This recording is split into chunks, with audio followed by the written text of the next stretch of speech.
ഒരു വിശ്വാസി ചെയ്യുന്ന പാപങ്ങളിൽ ഒന്നാമത്തേത് ഷിർക്കാണ്.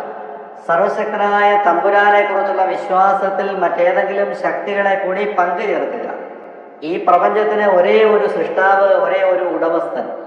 ആ ഉടമസ്ഥനോടൊപ്പം മറ്റേതെങ്കിലും ആർക്കെങ്കിലും പങ്കുണ്ട് എന്ന് വിശ്വസിക്കൽ വലിയ അബദ്ധം, ഒന്നാമത്തെ പാപം.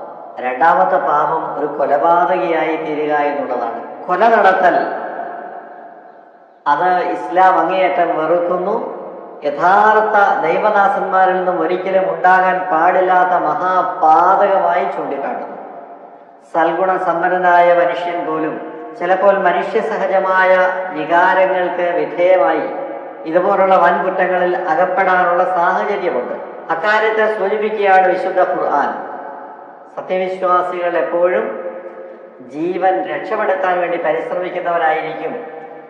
ഒരു ജീവനെ ഹനിക്കാൻ വേണ്ടി ഒരിക്കലും അവർ കൈ നീട്ടുകയില്ല, നാവ് ചലിപ്പിക്കുകയില്ല, ചിന്തിക്കുകയില്ല എന്നർത്ഥം.